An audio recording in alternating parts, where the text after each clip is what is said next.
जय श्री नमस्कार दोस्तों। हर साल लाखों करोड़ों शादियां हो रही हैं। शहनाई की गूंज सबको सुनाई दे रही है, मगर कुछ लोग ऐसे हैं जिनके ऊपर प्रारब्ध ने दायित्वों का बोझ इस तरह से डाल रखा है कि उनको दवा तक लेने का समय नहीं मिल पा रहा है, तो वो विवाह कहाँ से करेंगे। और कार्यों को पूरा करते करते समय निकल जाता है और अविवाहित रह जाते हैं। मगर कुछ लोगों के पास तो धन संपत्ति सब कुछ है, मान प्रतिष्ठा इज्जत सब कुछ है, मगर फिर वो क्यों कुंवारे हैं? ये उनके प्रारब्ध थे। ये उनकी कुंडली में बने हुए कुछ ऐसे योग हैं जो उनको विवाह करने से दूर कर रखा है। विवाह उनकी नहीं हो पा रही है। उनके प्रेम प्रसंग भी बने हैं और प्रेम उनके विवाह के परिणत नहीं हो पा रहे हैं। ऐसा क्यों हो रहा है? आइए हम लोग कुंडली में इस विषय पे बात करते हैं कुछ योग के बारे में। कुंडली में देखें, सप्तम भाव आपका विवाह का भाव है ना। लग्न आप हुए, सप्तम भाव आपका वैवाहिक जीवन को बतलाता है। अगर सप्तम भाव में चंद्रमा हो और शुक्र की युति हो, सप्तम भाव में क्या हो, कौन हो? चंद्रमा हो और शुक्र हो, और इन पर दृष्टि आ जाए मंगल की। मंगल की कहाँ से इन पर दृष्टि पड़ेगी? यहाँ से चौथी दृष्टि पड़ेगी, यहाँ से सातवीं दृष्टि पड़ेगी और यहाँ से इनकी आठवीं दृष्टि पड़ेगी। मंगल अगर इन तीन जगहों पर होकर के चंद्रमा और शुक्र पर दृष्टि डाल दे, और शनि की तीन दृष्टियाँ होती हैं। शनि कहाँ से दृष्टि पड़ेगी? शनि की एक दृष्टि पड़ेगी यहाँ से,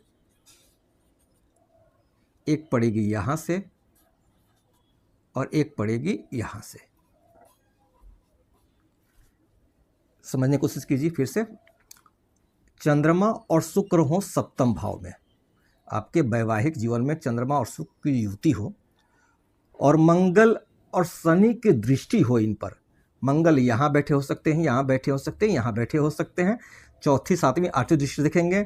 और शनि जो है तीसरी दृष्टि से हो, शनि सातवीं दृष्टि से हो, और शनि की सातवीं आठवीं नौवीं दसवीं दृष्टि से अगर चंद्रमा और शुक्र पर पड़ता है, तो ऐसे लोगों का वैवाहिक जीवन में परेशानियां आती ही है। वो लोग अविवाहित रह जाते हैं। अब दूसरी स्थिति देखते हैं। अगर छठे भाव के स्वामी, मान लीजिए कि कोई कुंडली है, मान लीजिए 1 2 3 4 5 6 7 8 9 10 11 और 12। सपोज कीजिए कि आपके छठे भाव के स्वामी बुध हुए, बुध लिख दिया। आठवें भाव के स्वामी कौन हुए? मंगल हुए, मंगल लिख दिया। और 12वें भाव के स्वामी कौन हुए? गुरु हुए।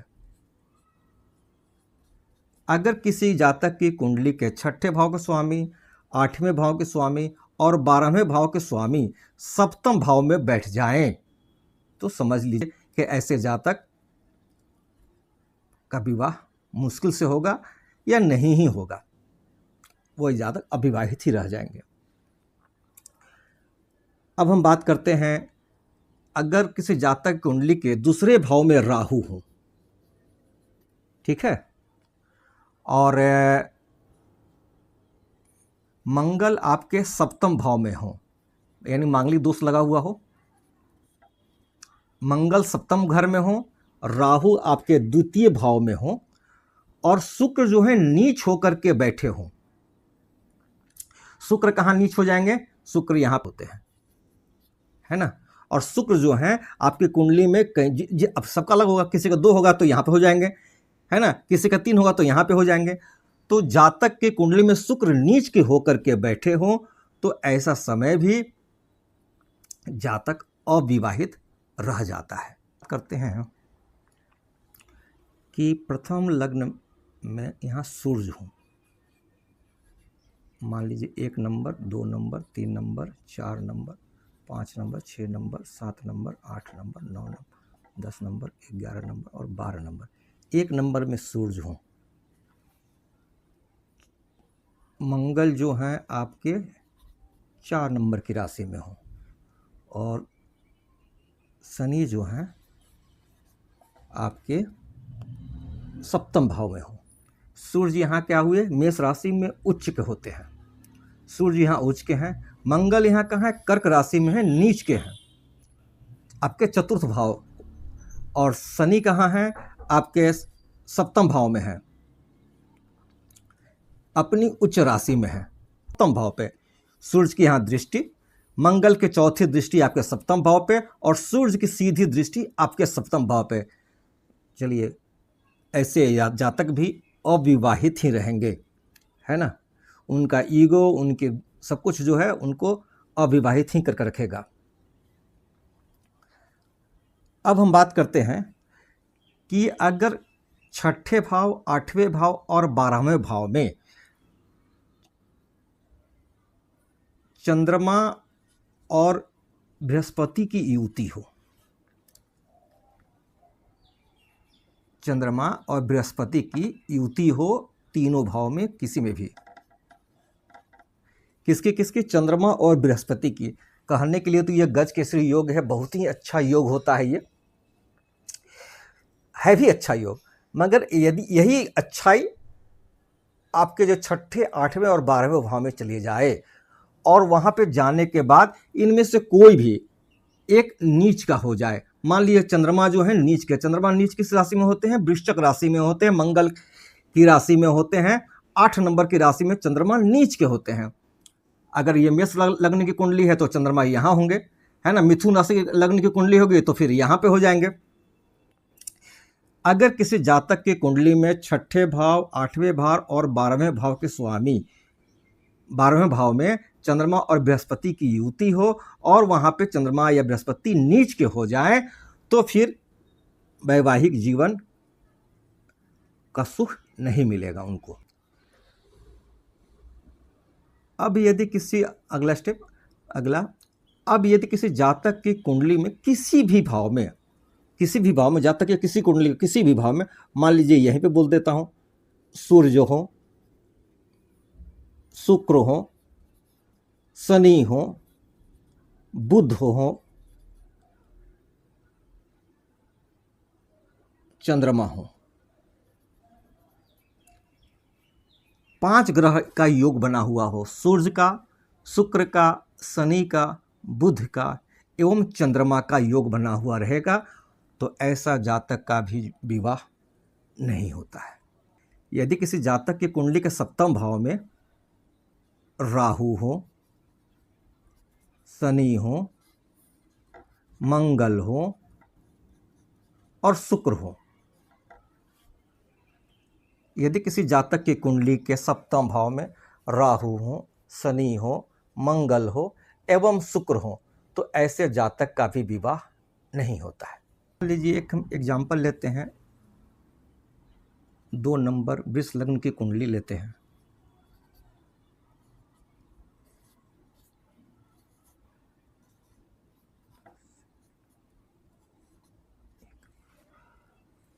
ये वृष लग्न की कुंडली है, और मान लीजिए कि आपके सप्तम भाव में चंद्रमा हो, तो चंद्रमा यहाँ नीच के हो गए। इसके राशि स्वामी कौन हुए, मंगल। मंगल सपोज कीजिए कि आपके 12th हाउस में बैठे हों, दिक्कत। और लग्न के स्वामी जो हैं कहीं पे भी कुंडली में नीच के होके बैठे हों, तो नीच के कहाँ होंगे, आपके शुक्र कहाँ नीच के होंगे, आपके पंचम भाव में नीच के होकर बैठेंगे, तो ऐसे जातक का भी विवाह नहीं होता है। सप्तम भाव में चंद्रमा जो हैं नीच के होकर बैठे हैं, वृश्चिक लग्न की कुंडली, वृश्चिक लग्न में वो नीच के हो जाते हैं वृश्चिक राशि में। और राशि के जो स्वामी हैं मंगल, वो आपके द्वादश भाव में बैठे हुए हैं, ठीक है ना। और यहाँ से उनकी 8वीं दृष्टि पड़ेगी, आप मंगल की 8वीं दृष्टि पड़ेगी आपके सप्तम भाव पे। चंद्रमा नीच के हैं ही, और शुक्र जो हैं जो विवाह के कारक हैं, वो आपके लग्न के स्वामी भी हैं यहाँ पे, वो नीच के होकर के बैठे हुए हों तो ऐसे जातक का विवाह नहीं होता है। अब सपोज कीजिए कि आपके सप्तम भाव में शनि हो और मंगल की युति हो। सप्तम भाव में कौन कौन हो? शनि हो और मंगल की युति हो। और सप्तम भाव के स्वामी कौन है? 9 नंबर की राशि लिखिए, उसके स्वामी कौन हुए? गुरु हुए। और गुरु जो है आपके द्वादश भाव में चले जाए। सप्तम भाव को शनि और मंगल डैमेज तो कर ही रहे हैं, साथ साथ इसके जो स्वामी है वो चले जाते हैं 12वें भाव में। और विवाह के कारक मान लीजिए तो शुक्र अस्त कब होंगे? जब सूर्य के साथ बैठेंगे तो ही अस्त होंगे। डिग्री वाइज का बहुत एकदम नियर अबाउट होना चाहिए, ठीक है ना। अगर सूर्य शुक्र से अस्त हो तो ऐसा भी जातक का विवाह नहीं होता है। आइए अब हम देखते हैं कुछ कुंडलियों को, है ना, जिसमें विवाह उन जातकों का हुआ ही नहीं है, वे अभी भी अविवाहित हैं, सभी लोग नेम एंड फेम वाले हैं। ये कुंडली हमारी प्रसिद्ध लोक गायिका, देश भारत रत्न से सम्मानित लता मंगेशकर जी की है। जैसा कि आप जानते हैं इनका भी विवाह नहीं हुआ था। कारण सिंपल है, देख लीजिए, आपके सप्तम भाव के स्वामी कौन हुए? मंगल है। मंगल कहाँ है? षष्ठम भाव पे है। किसके साथ युति है? केतु के साथ युति है। राहु की पूर्ण दृष्टि है। विवाह कैसे होता? नहीं हो। ये रतन टाटा जी की कुंडली है। जैसा कि आप जानते हैं इनका भी विवाह नहीं हो पाया था। प्रेम प्रसंग बने थे मगर विवाह नहीं हो पाया था। सूर्य की दृष्टि है आपके सप्तम भाव पे, और सप्तम के जो स्वामी हैं बुध जो हैं वो साथ में बैठे हैं और उन पर शनि की पूर्ण दृष्टि है। शनि की 10वीं दृष्टि पड़ रही है आपके सप्तम भाव के स्वामी पर। यही कारण है कि इनका भी विवाह नहीं हो पाया था। उनके स्वामी और आपके सुख भाव के स्वामी जो थे वो नीच के होकर के बैठे हुए हैं आपको द्वितीय भाव में। शनि की दृष्टि है 10वीं दृष्टि, सूर्य की सप्तम भाव पे दृष्टि है। परेशानियां तो आती ही ना। सुपरस्टार सलमान खान की कुंडली है। इसमें देखिए सप्तम भाव के जो स्वामी हैं शुक्र महाराज हुए, वे बैठे हैं आपके 10म भाव में मंगल के साथ, और उन पर राहु की 9वीं दृष्टि भी पड़ रही है ना। 1 2 3 4 5 6 7 8 9 राहु की 9वीं दृष्टि पड़ रही है आपके मंगल शुक्र की युति पे। सप्तम भाव के स्वामी जो हैं शुक्र हैं, उनके साथ मंगल बैठे हैं और उन पर राहु की दृष्टि पड़ रही है। और साथ साथ आपके जो कामनाओं का भाव है ना, उस पर आपको चंद्रमा और शनि की युति बनी हुई है। यही कारण है कि सलमान खान अविवाहित रह गए।